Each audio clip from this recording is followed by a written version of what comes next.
ಜೈಲಿಂದ 50 ದಿನಗಳ ನಂತರ ಡಿ ಬಾಸ್ ದರ್ಶನ್ ತೂಗುದೀಪ್ ದಿಢೀರ್ ರಿಲೀಸ್ ಬಗ್ಗೆ Kannada cinema industries challenging star D boss Darshan Thoogudeep ಅವರ ಬೆನ್ನಿಗೆ ಕೋಟಿ ಕೋಟಿ ಅಭಿಮಾನಿಗಳು ನಿಂತಿದ್ದೀವಿ.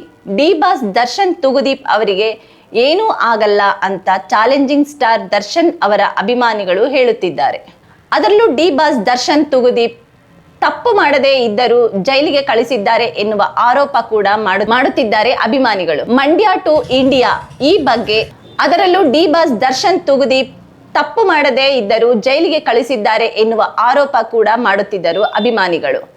ಮಂಡ್ಯ ಟು ಇಂಡಿಯಾ ಈ ಬಗ್ಗೆ ದೊಡ್ಡ ಚರ್ಚೆ ಕೂಡ ನಡೆಯುತ್ತಾ ಇದೆ. ಹೀಗಿದ್ದಾಗಲೇ ಜೈಲಿಂದ 50 ದಿನಗಳ ನಂತರ ಡಿ ಬಾಸ್ ದರ್ಶನ್ ತೂಗುದೀಪ್ ದಿಢೀರ್ ರಿಲೀಸ್ ಬಗ್ಗೆ ನಮ್ಮ ಈ ವಿಡಿಯೋ ನಿಮಗೆ ಇಷ್ಟವಾದಲ್ಲಿ ಲೈಕ್ ಮಾಡಿ, ಶೇರ್ ಮಾಡಿ, ಸಬ್ಸ್ಕ್ರೈಬ್ ಮಾಡಿ.